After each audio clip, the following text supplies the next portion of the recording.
Le Congo fait l'objet de convoitises depuis plus d'un siècle. Des investisseurs viennent, extraient les minerais et repartent riches.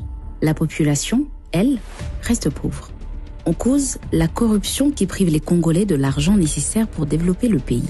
Ceci est l'histoire vraie d'une de ces grandes affaires de corruption qui s'est déroulée dans l'ex-province du Katanga, la riche région du cuivre et du cobalt au sud-est du pays. Nous sommes en 2000.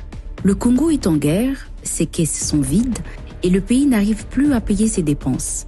Au lieu de payer cash, le Congo compense plusieurs entreprises en nature en leur octroyant des sites miniers. C'est le cas de la mine de Kaloukondi qui est donnée à une entreprise sud-africaine, Swanpol, pour compenser les travaux routiers. L'entreprise sud-africaine, Swanpol, lance les travaux d'exploration et découvre des très fortes teneurs en cuivre. Africo, la société mère de l'entreprise sud-africaine, lève des fonds pour développer la mine. Les habitants des villages environnants espèrent qu'elle générera bientôt des emplois. C'est à ce moment-là, vers 2007, que les proches du président Kabila orchestrent le vol de la mine de Kaloukondi.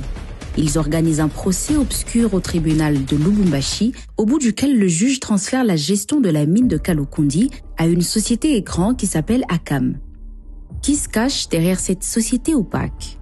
Le proche d'Augustin Katumba Mwanké, un conseiller extrêmement influent du président Kabila. À l'époque, toutes les grandes décisions de vente des mines passent par lui. Les mallettes de dollars pour satisfaire les politiciens aussi. On fait comprendre à Africo que si elle veut récupérer la mine de Kaloukondi, il faudra racheter la société écran Akam pour 15 millions de dollars. Africo crie à la corruption et tente de récupérer la mine en faisant recours à la Cour suprême de Kinshasa. Pendant qu'Africo refuse d'acheter Akam, un autre businessman se montre plus coopérant avec les politiciens congolais. Monsieur Dan Gertler, un homme d'affaires israélien proche de Joseph Kabila, devenu riche grâce aux mines du Congo. Il veut bien racheter Akam pour la somme demandée, peu importe les bénéficiaires opaques. Pour financer l'achat, Dan Gertler se tourne vers un grand fonds d'investissement américain, Oxif. Il demande d'avancer 115 millions de dollars en promettant à Oxif l'accès à Kaloukondi et d'autres mines stratégiques au Congo. Plusieurs employés d'Oxif se montrent réticents.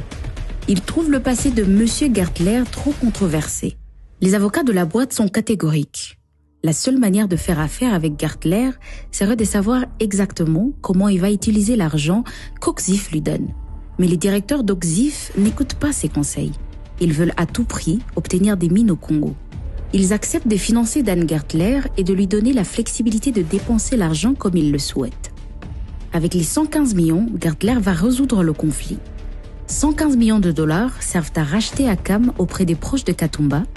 17,5 millions de dollars vont directement à Katumba lui-même. Environ 1 million de dollars servent à rallier les juges et les avocats. Plusieurs millions de dollars sont directement versés à Joseph Kabila. Rassuré du soutien des politiciens et juges congolais, Gertler se tourne vers Africo. Il propose de vendre la mine de Kaloukondi à Africo, à condition que Gertler et Oxif puissent obtenir la majorité des actions d'Africo. Dos au mur, les propriétaires d'Africo approuvent le deal et se retrouvent actionnaires minoritaires dans leur propre projet. Depuis lors, les communautés riveraines de la mine de Kaloukondi attendent toujours le développement de la mine.